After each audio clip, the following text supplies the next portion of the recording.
আজকের প্রধান অতিথি বিএনপির ভারপ্রাপ্ত চেয়ারম্যান জনাব তারেক রহমান এখন বক্তব্য রাখবেন। ধন্যবাদ নয়ন। বিসমিল্লাহির রহমানির রহিম। জাতীয়তাবাদী যুব দলের প্রিয় ভাই ও বোনেরা, জুলাই গণ অভ্যুত্থানের বর্ষপূর্তি উপলক্ষে জাতীয়তাবাদী যুব দলের উদ্যোগে ফ্যাসিবাদ বিরোধী আন্দোলন ও আমার না বলা কথা শীর্ষক এই অনুষ্ঠানের সভাপতি জনাব মোনায়েম মুন্না, অনুষ্ঠানে উপস্থিত বাংলাদেশ জাতীয়তাবাদী দলের সম্মানিত মহাসচিব জনাব মির্জা ফখরুল ইসলাম আলমগীর, স্থায়ী কমিটির সম্মানিত সদস্যবৃন্দ, বিএনপির কেন্দ্রীয় এবং সহযোগী অঙ্গ সংগঠনের বিভিন্ন পর্যায়ের নেতৃবৃন্দ, অনুষ্ঠানে উপস্থিত গণ অভ্যুত্থানে শহীদ পরিবারের সম্মানিত সদস্যবৃন্দ, উপস্থিত সহযোদ্ধা সহকর্মীবৃন্দ এবং সমাবেশে অংশগ্রহণকারী যুব দলের নেতা কর্মী সমর্থক ও উপস্থিত ভাই ও বোনেরা, আসসালামু আলাইকুম। সম্মানিত উপস্থিতিবৃন্দ, এতক্ষণ আমরা মনোযোগ সহকারে এই অনুষ্ঠানের শুরু থেকে মনোযোগ সহকারে শহীদ পরিবারের শোকাহত সদস্যদের বক্তব্য শুনেছি। যারা শহীদ হয়েছেন কোনোভাবেই তাদের আত্মত্যাগের প্রতিদান দেওয়া সম্ভব নয়, তবে এই সাহসী মানুষগুলো জীবন দিয়ে দেশকে ফ্যাসিবাদ মুক্ত করে গেছেন। বাংলাদেশ এই শহীদদের কাছে ঋণী। গণ অভ্যুত্থানে জাতীয়তাবাদী যুব দলের ৭৮ জন নেতার পরিবারকে আজকে এই অনুষ্ঠানে সম্মাননা জানানো হয়েছে। যুবদলের ৬ নেতাকে মরণোত্তর সম্মাননা স্মারক দেওয়া হয়েছে। আমি মনে করি আজকের এই অনুষ্ঠানে শহীদ পরিবারকে সম্মাননা জানিয়ে আমরা আসলে সম্মানিত নিজেরা হয়েছি, কারণ এটি শহীদদের প্রতি, শহীদ পরিবারের প্রতি বাংলাদেশের ঋণ।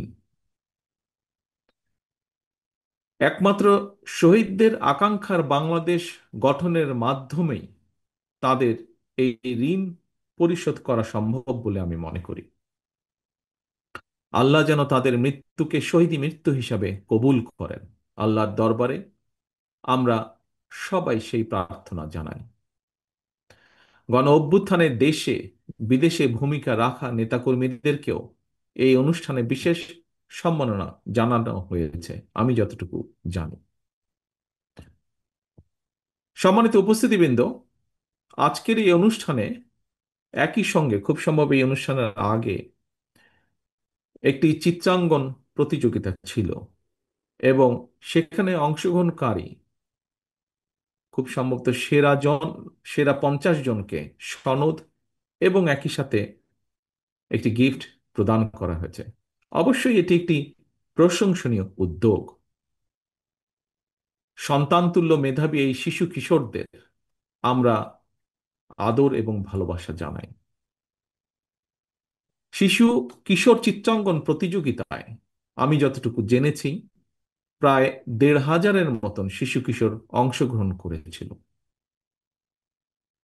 উপস্থিতিবৃন্দ, বর্তমানে ফোন, কম্পিউটার, ভিডিও গেম সহ নানা রকম ইলেকট্রনিক্স আইটেম শিশুদের মনোযোগের কেন্দ্রবিন্দুতে ব্যাপক প্রভাব বিস্তার করেছে, শুধু বাংলাদেশে নয়, পুরো পৃথিবীব্যাপী।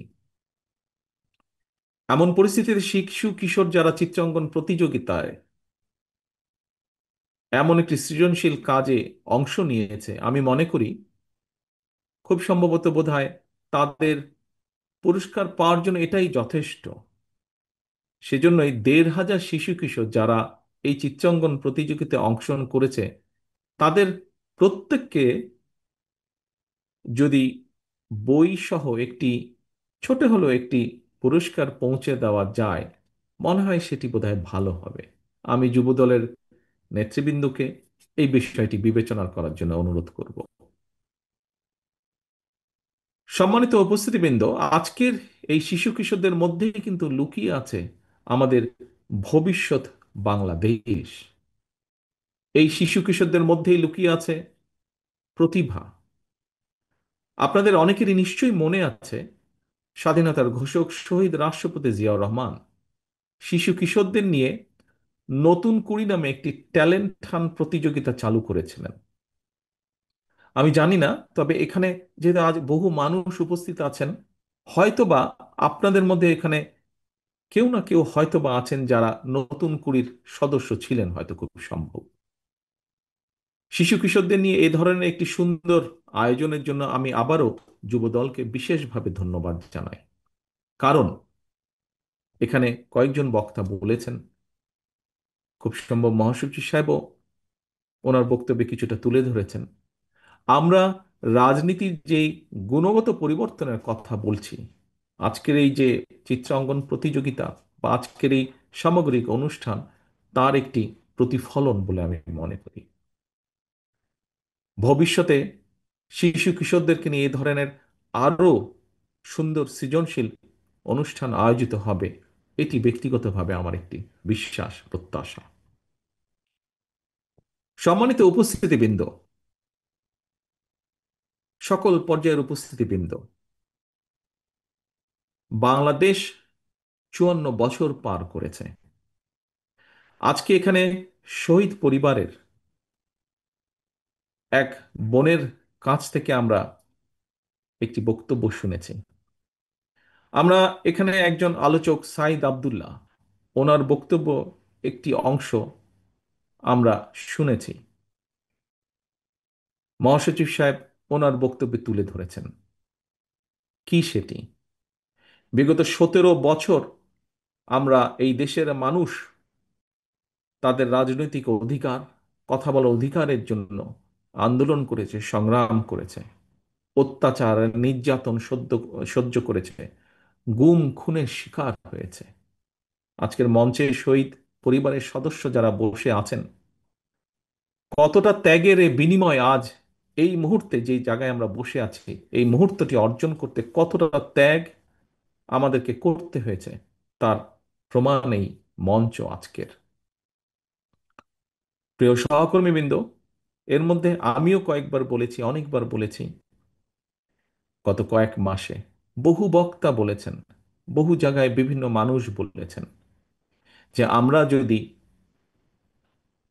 শহীদদেরকে সত্যিকারভাবে সম্মানিত করতে চাই, শুধু জুলাই আগস্ট না, বিগত 15 বছর ধরে বিএনপি সহ বিভিন্ন রাজনৈতিক কর্মীর বাইরেও সমাজের বিভিন্ন মানুষ, বিভিন্ন শ্রেণী পেশার মানুষ, যারা নিজেদের অধিকারের কথা তুলে ধরতে গিয়ে, নিজেদের দাবি আদায় করতে গিয়ে বিভিন্নভাবে সেই পলাতক স্বৈরাচারের অত্যাচার নির্যাতনের শিকার হয়েছে, এই সকল মানুষগুলোকে, এই সকল শহীদদেরকে, এই সকল অত্যাচারিত মানুষ যারা বেঁচে আছেন, নির্যাতিত হয়েছেন, বেঁচে আছেন, প্রত্যেকের সেই ত্যাগের প্রতি যদি আমাদেরকে সম্মান জানাতে হয়, তাহলে অবশ্যই আমাদেরকে সামনে বাড়তে হবে, আমাদেরকে সামনে এগোতে হবে, এই দেশকে সামনে নিয়ে যেতে হবে।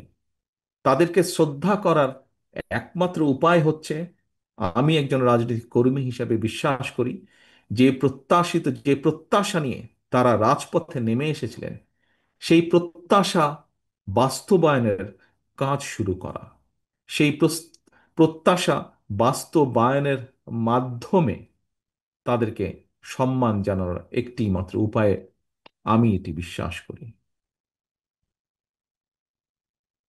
প্রিয় সহকর্মীবৃন্দ, সম্মানিত উপস্থিতিবৃন্দ, পরিষ্কারভাবে একজন রাজনৈতিক কর্মী হিসাবে আমি যেমন বুঝি, পরিষ্কারভাবে এখানে প্রত্যেকটি মানুষ অনুধাবন করেন, বাংলাদেশের জনগণ পরিবর্তন চায় এখন। আর স্বপ্ন কিংবা প্রতিশ্রুতি নয়, জনগণ এবার প্রতিশ্রুতির বাস্তবায়ন চায়।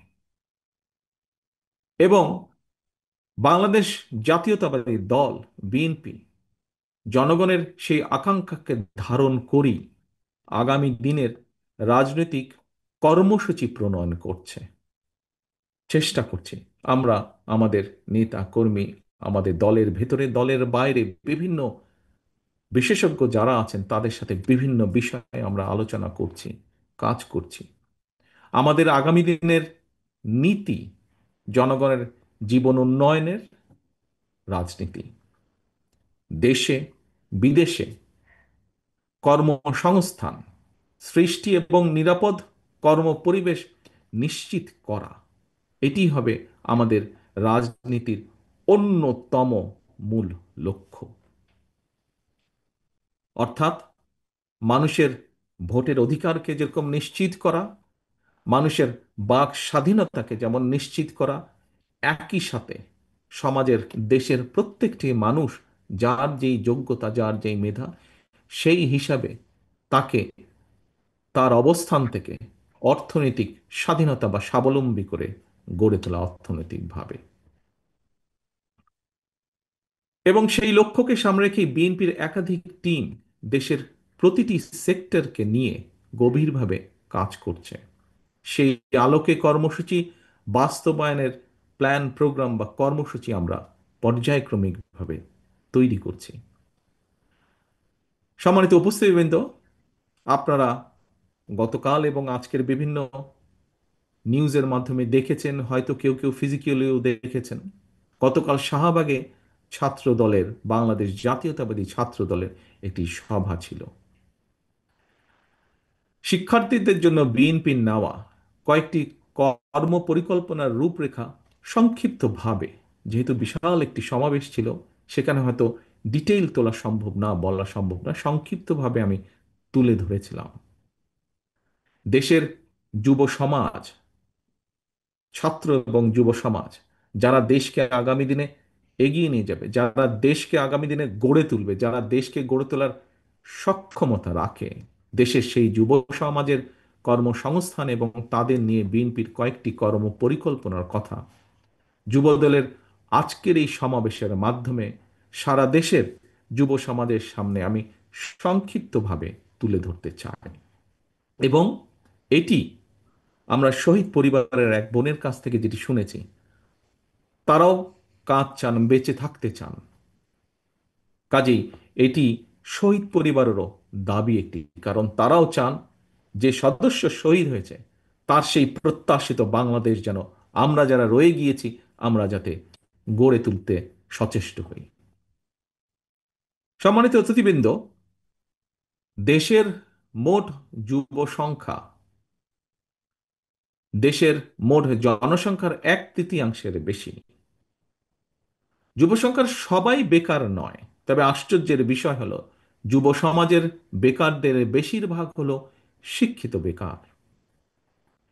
ব্যক্তিগতভাবে আমি মনে করি, এবং আমার সাথে হয়তো অনেকেই আপনারা একমত হবেন, শিক্ষিত বেকার সৃষ্টির পেছনে নানা কারণের মধ্যে আমাদের বিদ্যমান শিক্ষা কারিকুলাম অন্যতম একটি কারণ।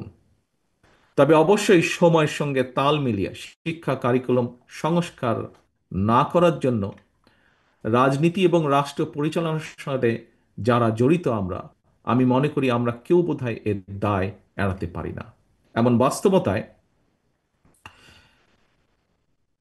কর্মমুখী শিক্ষা কারিকুলাম প্রণয়ন এবং বাস্তবায়নের জন্য বিএনপির উদ্যোগে এরই ভিতরে একটি বিশেষজ্ঞ টিম কাজ করছেন, যার ভিতরে আমাদের দলের সাথে সরাসরি সম্পৃক্ত আছেন এরকম সদস্য আছেন, আবার দলের সাথে সম্পৃক্ত নন কিন্তু এই বিষয়ে যাদের অভিজ্ঞতা আছে, এক্সপার্টিজ আছে, এরকম মানুষও সেই টিমের মধ্যে কাজ করছেন। শিক্ষা কারিকুলামের স্কুল পর্যায় থেকে বিশ্ববিদ্যালয় পর্যায় পর্যন্ত একাডেমিক স্টাডির পাশাপাশি ব্যবহারিক এবং কারিগরি শিক্ষা কিভাবে অন্তর্ভুক্ত করা যায় সে ব্যাপারে মোটামুটিভাবে ওনারা কাজ এগিয়ে গিয়েছেন এবং এটি আমাদের পরিকল্পনা। সম্মানিত উপস্থিতিবৃন্দ, শুধুমাত্র শিক্ষা ক্ষেত্রেই নয়, ইনশাল্লাহ জনগণের রায় বিএনপি রাষ্ট্র পরিচালনার দায়িত্ব পেলে আগামী দিন জনগণের জীবনমানের উন্নয়নের লক্ষ্যে নারী পুরুষ সবার জন্য নৈতিক মূল্যবোধ সমৃদ্ধ কর্মমুখী শিক্ষা ব্যবস্থা চালু, গ্রামীণ উন্নয়নে তথ্য প্রযুক্তির সর্বোচ্চ ব্যবহার, ক্ষুদ্র ও কুটির শিল্পের বিকাশ পরিকল্পনা, আমাদের ব্যাপক প্রশিক্ষণ কর্মসূচি চালু, দক্ষ জনশক্তির রফতানি সহ এই মুহূর্তে জনশক্তি রফতানি প্রচুর মানুষ বিদেশে আছেন, তবে আহ, দুঃখজনকভাবে যেই জনশক্তি বিদেশে আছেন অধিকাংশ নন টেকনিক্যাল আমাদের। এবং এই জনশক্তিকে যেটি যাচ্ছে তাদেরকে প্রশিক্ষণের মাধ্যমে, স্কিল লেবার তৈরির মাধ্যমে দেশের প্রত্যেকটি সেক্টরকে নিয়ে বিএনপির বিভিন্ন টিম এরই মধ্যে সুনির্দিষ্ট পরিকল্পনা তৈরির কাজ করছে। গতকাল আমি বলেছি, আজও আপনাদের সামনে আমি আবারও তুলে ধরতে চাই। কি সেটি? আমাজন, ইবে কিংবা আলিবাবার মতন যে বিখ্যাত অনলাইন যে বিজনেস প্ল্যাটফর্ম আছে, বাংলাদেশে উৎপাদিত ক্ষুদ্র এবং কুটির শিল্প পণ্য সরবরাহের সুযোগ রয়েছে এইসব প্ল্যাটফর্মে। এই সুযোগ এবং সম্ভাবনাকে কাজে লাগিয়ে দেশে ক্ষুদ্র এবং কুটির শিল্পের উৎপাদন এবং বিপণনের কিভাবে করা যায় সেই ব্যাপারেও আমরা আমাদের পরিকল্পনাগুলো বা প্ল্যানিংগুলো আমরা তৈরি করছি। কারণ এখানে একটি বিষয় বোধহয় আমাদেরকে এইভাবে বিবেচনা করতে হবে, সম্মানিত উপস্থিতিবৃন্দ, বাংলাদেশ একটি জনবহুল দেশ। হ্যাঁ, আমরা এর আগে দেখেছি, স্বৈরাচারের আমলে দেখেছি বহু টাকা খরচ করে কিছু কিছু প্রজেক্ট তারা তৈরি করেছে। কিন্তু আমাদের দরকার আমাদের দেশের মানুষগুলোকে, যারা যোগ্য মানুষ, যুব সমাজকে কর্মসংস্থানের ব্যবস্থা করা। কাজেই বহু বড় একটি প্রকল্প করার চাইতে আমরা মনে করি যদি আমরা ছোট ছোট উদ্যোক্তা তৈরি করতে পারি, এন্টারপ্রেনার তৈরি করতে পারি, যারা ছোট ছোট কুটির শিল্প তৈরি করবেন, মাঝারি শিল্প তৈরি করবেন, যারা আবার বহু মানুষকে কর্মসংস্থানের ব্যবস্থা করে দেবেন, তাহলে দেশের যুব সমাজ সহ সমাজের বিভিন্ন মানুষের কর্মসংস্থান আমরা করতে পারবো। সেজন্যই আমরা এই পরিকল্পনাগুলো গ্রহণ করছি।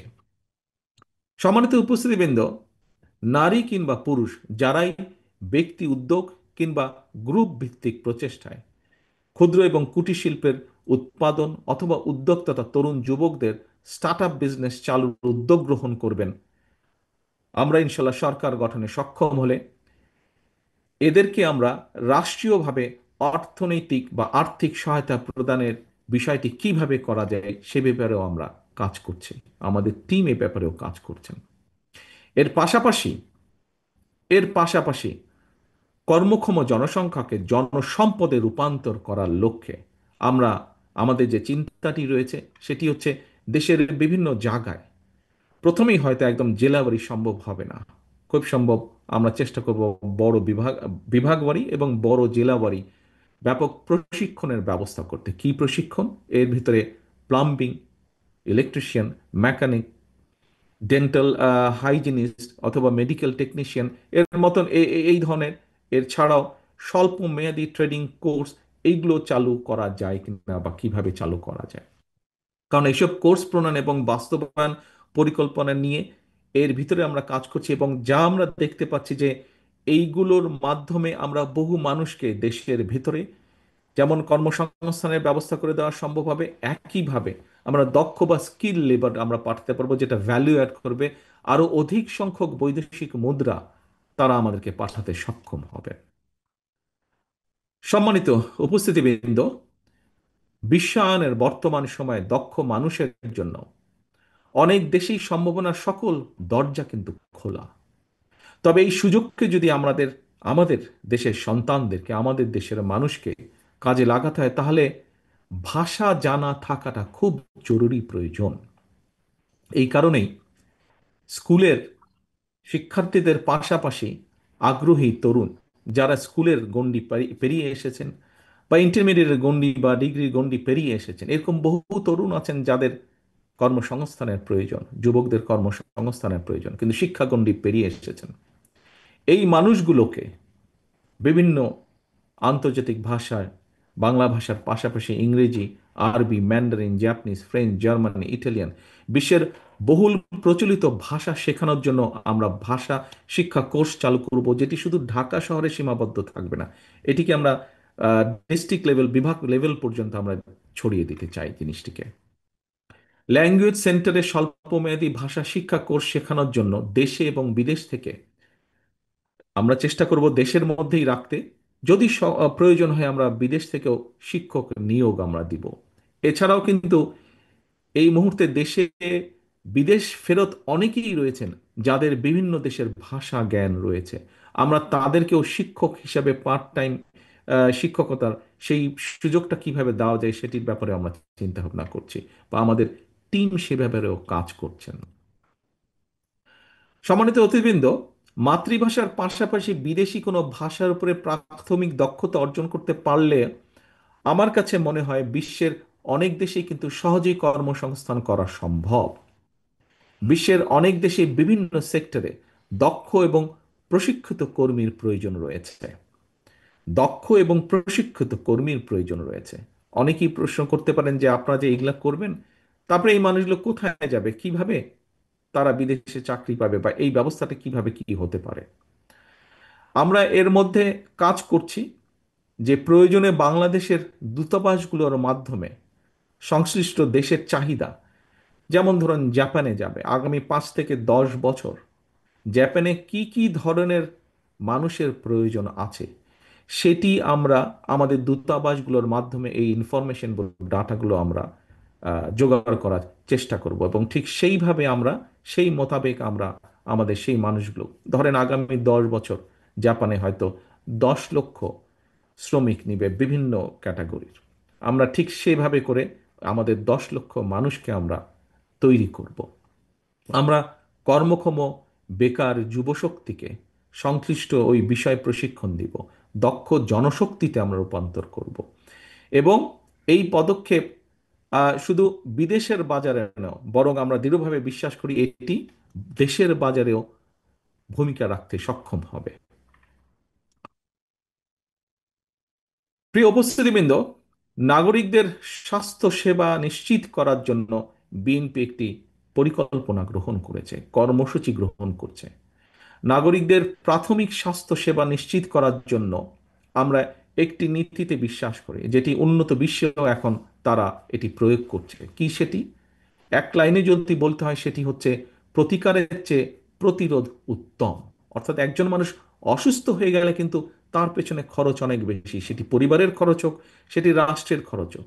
কিন্তু কিছু কিছু নলেজের মাধ্যমে, কিছু ইনফরমেশনের মাধ্যমে যদি একজন মানুষ সুস্থ থাকতে পারেন, তাহলে কোনো কারণে যদি অসুস্থ হয়ে যায় কেউ, বরঞ্চ সেই মানুষটিকে ডাক্তার, নার্স বা সরকার বা সরকারের পক্ষ থেকেও যদি হেলথের জন্য যে রিসোর্স থাকে সেটির উপর চাপ কম পড়বে। সেই জন্যই আমরা যেতে চাইছি একটি স্লোগানে এবং সেই নীতিতে, প্রতিকারের চেয়ে প্রতিরোধ উত্তম। এই নীতিমালার উপরে ভিত্তি করে আমরা আমাদের স্বাস্থ্যর বিষয় সংক্রান্ত পুরো প্ল্যানিংটাকে আমরা সাজাতে চাচ্ছি। এক্ষেত্রে আমি দেশের যুব নারী সমাজের দৃষ্টি আকর্ষণ করে বলতে চাই যে জনগণের রায় ইনশাল্লাহ বিএনপি রাষ্ট্র পরিচালনার সুযোগ পেলে নাগরিকদের স্বাস্থ্যসেবা নিশ্চিত করার জন্য বিএনপি, এই যে একটু আগে যেটি বললাম, আমরা আমাদের স্বাস্থ্যসেবাটাকে সাজাচ্ছি, আমরা আমরা সমগ্র বাংলাদেশে ইউনিয়ন পর্যায়ে এবং চেষ্টা করব আমরা গ্রাম পর্যায়ে যাওয়ার জন্য হেলথ কেয়ারের ওয়ার্কার নিয়োগের পরিকল্পনা করেছি আমরা। এবং এই হেলথ কেয়ারের যে আমরা নিয়োগ করব, এর শতকরা 80শতাংশই হবেন যুব সমাজের মধ্যে থেকে নারী সদস্য যারা, তাদেরকে। এতে করে একদিকে নারীর অর্থনৈতিক ক্ষমতায়ন ঘটবে, অপরদিকে প্রশিক্ষণপ্রাপ্ত যে আমাদের হেলথ কেয়ারের ওয়ার্কারজন থাকবেন, জনগণের প্রাথমিক স্বাস্থ্য সেবায় তারা একটি গুরুত্বপূর্ণ যুগান্তকারী ভূমিকা রাখতে সক্ষম হবেন বলে আমরা দৃঢ় বিশ্বাস করি। সম্মানিত উপস্থিতিবৃন্দ, সুস্থভাবে বেঁচে থাকতে হলে পরিবেশ এবং জলবায়ুর পরিবর্তন একটি গুরুত্বপূর্ণ বিষয়, অত্যন্ত, এবং এটিকে এড়িয়ে যাবার বোধহয় কোনো সুযোগ নেই। বাংলাদেশের সরকারি বেসরকারি সব মিলিয়ে প্রায় 1 লক্ষ নার্সারি, নার্সারি বলতে আমি বোঝাচ্ছি যেখানে আমরা গাছের চারাও তৈরি করি বা গাছের চারা বিক্রয় করি, আমরা এই ধরনের নার্সারি 1 লক্ষ নার্সারির মতন রয়েছে সরকারি এবং বেসরকারি পর্যায়ে মিলিত। এইসব নার্সারিগুলোতে বর্ষার সময় যদি আমরা বাদ দেই, বর্ষার সময় হচ্ছে গাছ লাগানোর সময়, এটিকে যদি আমরা বাদ দিই, বাকি যে 8 মাস 7 মাস 8 মাস সময় থাকে, সেই সময় আমরা চারা উৎপাদন করব। এবং এই উৎপাদিত চারা দিয়ে পরিবেশের উন্নয়নের জন্য, পরিবেশের ব্যালেন্স রক্ষা করার জন্য ইনশাল্লাহ 5 বছরে আমাদের লক্ষ্য হচ্ছে 25 থেকে 30 কোটি গাছ লাগানোর। যেই গাছ আমরা মনে করি পরিবেশকে যেমন রক্ষা করবে, একইভাবে বাংলাদেশকে বন্যা খরা থেকেও রক্ষা করবে। উপস্থিতিবৃন্দ, আরেকটি পরিকল্পনার কথা আপনাদের সামনে আমি তুলে ধরতে চাই। শহীদ রাষ্ট্রপতি জিয়াউর রহমান, শহীদ রাষ্ট্রপতি জিয়াউর রহমানের একটি বিখ্যাত এবং অত্যন্ত জনপ্রিয় একটি কর্মসূচি ছিল। কি সেটি? বললেই আপনারা সবাই বলতে পারবেন, খাল খনন কর্মসূচি। আমরা বিভিন্ন বিষয় বিবেচনা পর্যালোচনা করে দেখেছি। ইনশাল্লাহ আগামী দিনে সরকার গঠন করতে সক্ষম হলে আমরা যে কোনো মূল্যে সমগ্র দেশে শহীদ জিয়ার এই খাল খনন কর্মসূচি আমরা আবার শুরু করব। সেটি দেশের পরিবেশের কারণে, দেশের কৃষকদের পানি সুবিধার্থে, সেটি দেশের হঠাৎ যে আকস্মিক বন্যা অথবা যে বন্যার কম বেশি রেগুলার হয়ে থাকে, সকল প্রকার বিষয়কে যদি আমাদের অ্যাড্রেস করতে হয়, এই বিষয়গুলোকে যদি আমাদেরকে মানুষকে রক্ষা করতে হয়, তাহলে এই খাল খনন কর্মসূচি এটি একটি অ্যান্টিবায়োটিকের মতন কাজ করে। কাজে এই কর্মসূচিটি ইনশাল্লাহ আমরা আবার এটিকে আমরা চালু করব। যুবদলের প্রিয় ভাই বোনেরা যারা আমার সামনে আছেন, আপনারা এবং এখানে মিডিয়ার ভাইরা আছেন, তাদের মাধ্যমে সারা দেশে অন্য অন্য নেতাকর্মী সমর্থক সহ যুবদলের ভাই বোনেরাও দেখছেন অনেকেই অনুষ্ঠান অনলাইনের মাধ্যমে এবং নিউজের মাধ্যমে। আমি আপনাদের সামনে দীর্ঘ রাজনৈতিক বক্তৃতা হয়তো দিতে পারতাম, সময় পার করতে পারতাম, কিন্তু আমি আগেই বলেছি, আবারও বলছি, আমি বিশ্বাস করি এই মুহূর্তে বাংলাদেশের মানুষ কথামালার রাজনীতি আর চাচ্ছে না। তারা একটি পরিবর্তন চাচ্ছে, প্রতিশ্রুতি চাচ্ছে না, বরং প্রতিশ্রুতির বাস্তবায়ন চাচ্ছে। জনগণ এখন সুস্থ পরিকল্পনা গ্রহণ এবং প্রতিশ্রুতির বাস্তবায়ন চায়, এবং জনগণের সেই প্রত্যাশা পূরণের লক্ষ্যে বিএনপি জনগণের জীবন মান উন্নয়নের সুনির্দিষ্টভাবে কতগুলো পরিকল্পনা গ্রহণ করছে। বহু কিছু করার আছে, বাট শুরু করতে হবে এক জায়গা থেকে, এবং যেগুলো বেসিক জিনিস আমরা সেখান থেকে শুরু করতে চাই। গতকাল ছাত্রদল আয়োজিত অনুষ্ঠানে শিক্ষার্থীদের কর্মসংস্থান নিয়ে কিছু পরিকল্পনা তুলে ধরেছিলাম। আজ যুব সমাবেশে, এই সমাবেশে, যুবদলের এই সমাবেশে আপনাদের মাধ্যমে দেশের যুব সমাজের উদ্দেশ্যে আরো কিছু আমি পরিকল্পনা তুলে ধরেছি আপনাদের সামনে। আহ, এই পরিকল্পনাগুলো বাস্তবায়নের জন্য কিন্তু প্রয়োজন আমাদের জনগণের সমর্থন। শুধু জনগণের সমর্থনই প্রয়োজন নয়, একই সাথে প্রয়োজন সমগ্র বাংলাদেশের জনগণের সহযোগিতা। প্রয়োজন বিএনপির প্রতি জনগণের রায়। কারণ আমরা মনে করি জনগণই বিএনপির সকল রাজনৈতিক ক্ষমতার উৎস। জনগণের রায় বিএনপি রাষ্ট্র পরিচালনার দায়িত্ব পেলে আমরা যত দ্রুততার সাথে সম্ভব এই পরিকল্পনাগুলো বাস্তবায়নের কাজ শুরু করব। তবে সারা দেশে জনগণের কাছে বিএনপির এই যেই পরিকল্পনাগুলো গতকাল, আজ আপনাদের সামনে যে তুলে ধরেছি আমি, এইগুলোকে জনগণের কাছে নিয়ে যাওয়ার দায়িত্ব আপনাদের। গতকালকের দায়িত্বগুলো যেমন ছাত্রদলকে দেওয়া হয়েছে, আজকের দায়িত্বগুলো আপনাদের যুবদলের নেতাকর্মী, সমগ্র দেশে ছড়িয়ে ছিটিয়ে থাকা যুবদলের নেতাকর্মীদেরকে দেওয়া হয়েছে। এবং ভাগ না, যেহেতু আমাদের এই কর্মসূচিগুলি প্রত্যেকটি, যে কথা বলেছি আমি, সাধারণ মানুষের জন্য, দেশের মানুষের জন্য। আপনি যুবদল হন, আপনি স্বেচ্ছাসেবক হন, আপনি ছাত্রদল হন, আপনি বিএনপি হন, আপনি মূল দল হন, আপনি মহিলা দলের কর্মী হন, আপনি আইনজীবী ফোরামের সদস্য হন, যেই হন না কেন, অর্থাৎ আপনি যে শহীদ জিয়ার আদর্শে বিশ্বাস করেন, দেশনেত্রী খালেদা জিয়াকে যে নেত্রী হিসেবে মেনে নিয়েছেন, আপনাদের সকলের দায়িত্ব আমাদের এই পরিকল্পনাগুলো জনগণের সামনে তুলে ধরা, জনগণের কাছে নিয়ে যাবার। কারণ জনগণের রায় আমাদের প্রয়োজন, জনগণের সমর্থন আমাদের প্রয়োজন, জনগণের সহযোগিতা আমাদের প্রয়োজন মানুষের জন্য নেওয়া এই কর্মসূচিগুলো বাস্তবায়নের জন্য। এবার আমি সারা দেশে যুবদলের নেতাকর্মীদের উদ্দেশ্যে কয়েকটি কথা বলতে চাই। বিগত দেড় দশকের ফ্যাসিবাদ বিরোধী আন্দোলনে যুবদলের নেতাকর্মীরা নির্যাতন নিপীড়ন উপেক্ষা করেও রাজপথে আন্দোলনে সক্রিয় ছিলেন।